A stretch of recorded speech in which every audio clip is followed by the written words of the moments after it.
Actually really good, but it's one of those camps, as a national team coach, you always want to look at a lot of things. You want to get a lot of answers. This is one where you want to do everything at the same time. You want to look at different tactics, you want to look at different players, and it's actually difficult to prioritize what is most important to see. So it's been a very hectic preparation days, both on and off the field, with a lot of meetings with players, a lot of video sessions, some double sessions, a lot of content tactically, but also trying to get up to speed physically, with some players needed to be amping up their tempo to be used to this international level and such. So it's actually been very hectic, but good hectic. I just need to prioritize what we actually need to look at in this game coming up tomorrow. So today it'll be more summarize everything that we've done, simplify, and have a clear game plan going into the game tomorrow. Marco. Great, Tony. As you said, a lot of new fresh faces, things that you're still trying to work out. What can we expect? Will this be with so many new faces against a tough team like Spain? What's your expectation of this match, this first match? Well, great question. Someone told me the other day and said, "Hey, Tony, it's almost like the A-League All-Star game against Barcelona in Australia some time ago, but on the women's side." So what do you mean? Well, if you look at it, like Spain's national team is almost like a Barcelona coming from Champions League, and then it's almost like you have a group of players now that is all-star player from A-League for the last 2 years. So it's curious to see where we sit in that sense. And it made me think about that. That's actually what it is. And I'm curious to see when it comes to expectation. I always expect us to step out on the field and give it 100, because this group is that's what we're about. That's the awesome mentality. That's what I expect. We have a little bit of a headline that in this camp to say it's not just about winning a game. It might be lose a game, but win a player. Meaning, if we can find, even if it's just one more player in the depth in the roster going into World Cup 23, it's worth every minute in this camp. And that's a little bit what I meant with preparation, because a lot of these players have made me curious about them. I were curious even when I selected them, but what I've seen in camp have made me even more curious, and I want to see a lot. But if I look at too much at one time, it could also influence performance in the game. So we'll need to have a little bit different perspective going into this game in that sense, because we need answers now. We're in that part of the process and have that type of roster that we need answers. Follow up, Marco? Tony, does that sort of suggest that over the 2 games, you want to have a look at everyone playing in that squad, or as many as you can? If I could, yes, I would love that, but I'm also evaluating their performances in training, and I've said it before, we also need to be mindful of not just throwing out caps for the sake of throwing out caps. They need to be deserved, and a lot of the players that are here are selected and they deserve to be here, but it's one thing to be selected to be in this environment, and it's another thing to earn a cap. So we really need to be mindful and looking at who actually earns that, so to speak. So far, a lot of players have been really good in training and show me that they want to be part of a competition to be selected for 23. At the same time, we need to be humble and understand that it's a big game, it's a big opponent, both Spain and Portugal. We'll see how many boxes we can tick. There's also coming some answers, not just about individual players, but where we are as a team as well. Playing a team that is peaking for Euros, and we have some players coming from different circumstances. It's also the timing of when you play an opponent. Someone asked me, why are you playing such a tough opponent when you don't have all your best players available? Well, I think it's a great opportunity to actually play one of the best teams in the world with that roster to get answers, because otherwise we might lie to ourselves and just play a lower ranked team. And I've said it so many times, you all know that, like, tough schedule is key for us. European opposition is key for us. We never played Spain before. So that was a long answer. I can't look at everyone, but I'm trying to look at as many as I can. Jonathan. Tony, you mentioned that you're wanting to see answers from players in the camp and in these games, both tactically and physically. For them to be able to prove they have a legitimate chance of making the World Cup squad for next year, what is it that you want to see from them? I think the number one thing, I've said that before, is can they bring the qualities that they have in the local market where they play in the local leagues in clubland, can they bring that to the biggest stage at international level? Not just playing international football, but at top international football. And then we come down to tempo. You know, how quick the decision making is, physically how fast they can run, how quickly can they pass the ball, the first touch, like adjust to the tempo. When talking to players coming into this environment, and when you ask them what's the biggest difference, they say, well, I don't have time, there's no time. That everyone says that, and that is the biggest step. So I guess that's the lens as a coach that you put on those players to see how quickly can they adjust to the higher tempo where everything is quicker and faster. So I guess that's one of the keys that I look at. Follow up, Jonathan? I guess on the same note, speaking about the higher tempo, we heard from Princess Abini on Tuesday, and she was saying that as a team, you like to be high pressing and aggressive in your tempo. Against a team like Spain, though, who have so much technical quality and dominate possession, how do you stop such a strong team who are realistically heavy favourites here? Have you been in our coaching room when we discussed the last couple of days? Because this is exactly what we've been discussing. You know that I've said from day one that we never want to change who we are. We want to be that team that is on the front foot, be really aggressive, be physical. But at the same time, we know from experience that game management is key, meaning being able to manage games and scenarios in games, whether it's up a goal, down a goal, or depending on weather, pitch, circumstances, or opponents. In this case, with the type of roster we have and playing Spain that is peaking for Euros and in Spain, we also need to be humble enough and understand that there's going to be parts of this game where our pressing is not going to be at the level to be able to steal the ball from them because their passing is just amazing. And we then need to be humble enough to say, okay, we might not be able to choose whether we have the ball or not, but maybe we can control where they have the ball.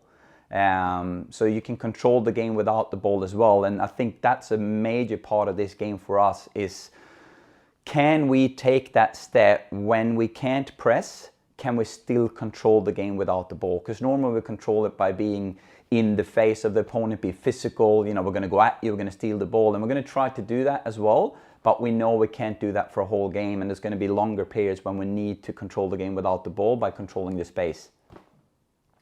We'll open it up to both of you. Marco, do you have a question?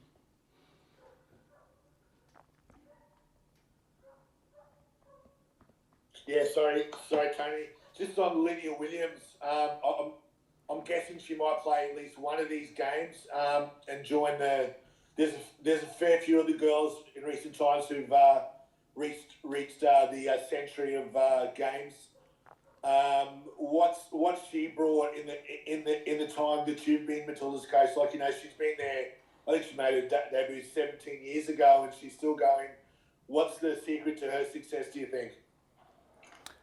Wow, I can sit here and talk about Lydia for a long time, and she has all the ingredients needed to be a true professional footballer. Not just her football qualities, because there's some secret ingredients when it comes to her football qualities, but it's more about who she is as a person that have brought her to where she is. How she handles adversity outside of the field, how she can focus on the right stuff.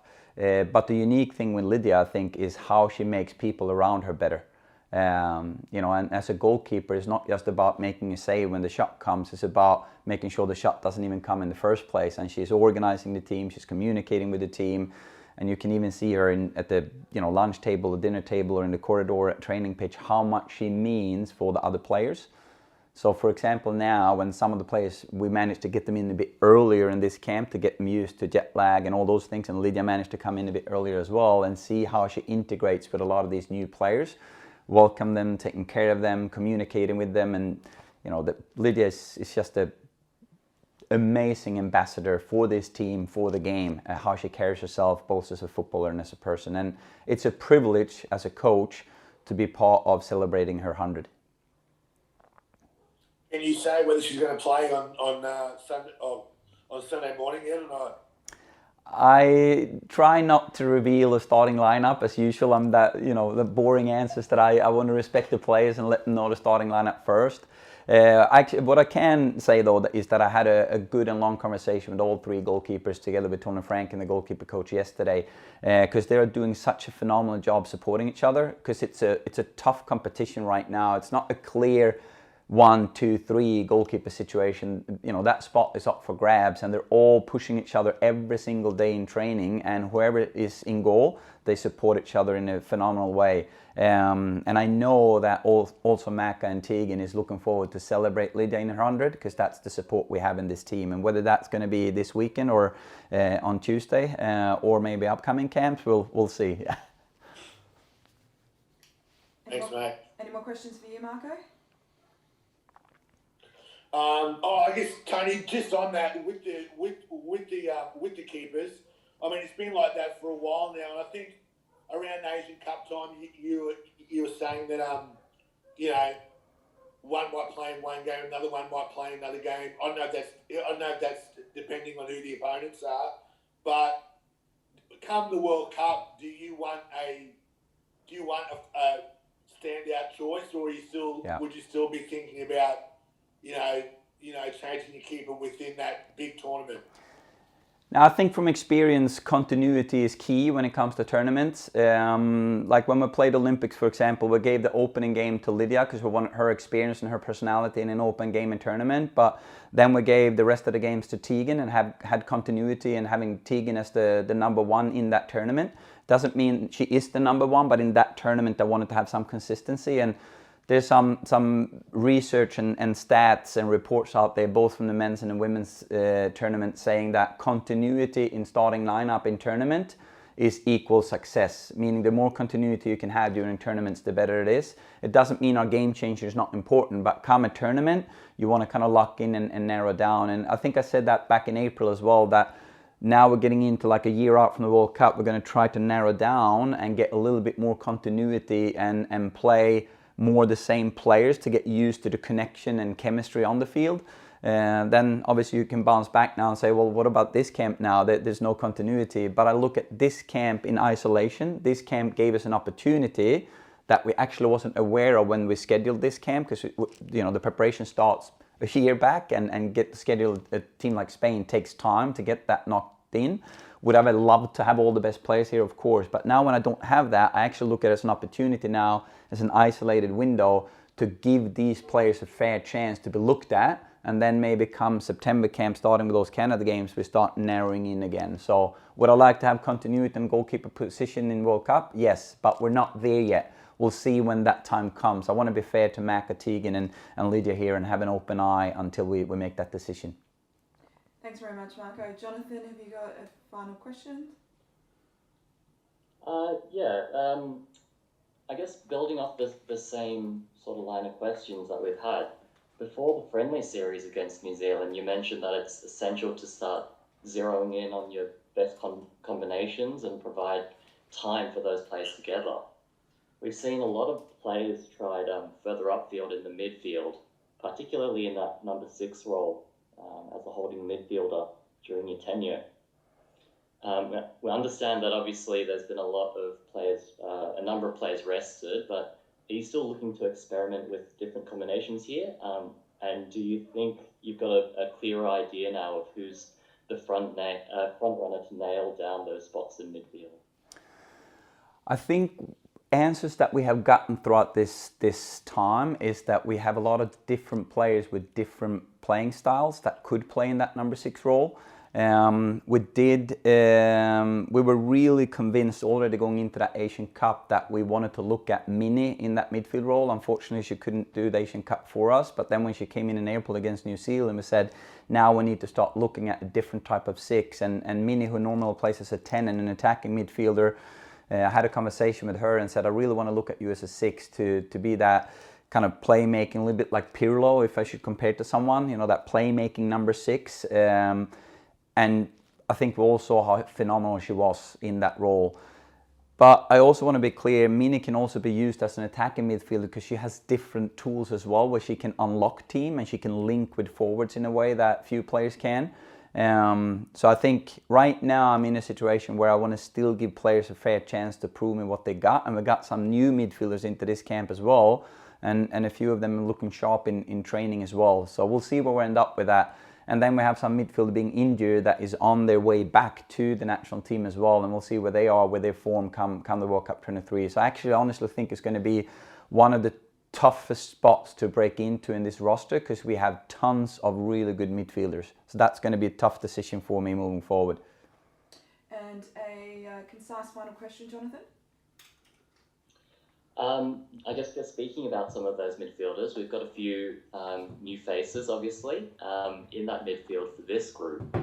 Taylor Ray, Jacinta, Galabadarachi, and Mackenzie Hawkesby. What qualities do you see the three of them bringing to your squad and to the team? Yeah, and you have a few other new names in there as well. Specifically, if you want those three, Taylor Ray was selected already to the pre-camp in Dubai for her performances earlier on. She's what we call a true number 6. Like, she's very good in her positioning. She's reading the game. I'm impressed how much she scans the game, which I always look at when I scout players. I see how many times they turn their head to actually scan and collect information. She do that consistently throughout any game, any minute in the game, which is impressive, especially the young age. She's playing very mature for being that young. She's also a connector when she connects player with her passing game. When it comes to Hawkesby, she is the box-to-box player that always gives it 100. I mean, her running game and her commitment and her winning attitude and her work rate is just amazing. And looking at, you know, that up-tempo team that we are as well, where we need players to run up and down the field, to press, track back, and all those things, she has that attribute. And then when it comes to Gala, she's a completely different player, because her one-with-one is unique. Her quickness on the ball, her first touch. She's very brave on the ball. She always want to be on the ball. Even in this camp, in a new environment, she's asking for the ball all the time. And I love that confidence about her, that she wants the ball on her feet and take players on and connect players. So I guess those are the three qualities that they bring. And now it's, can they bring that at a higher level when everything is faster?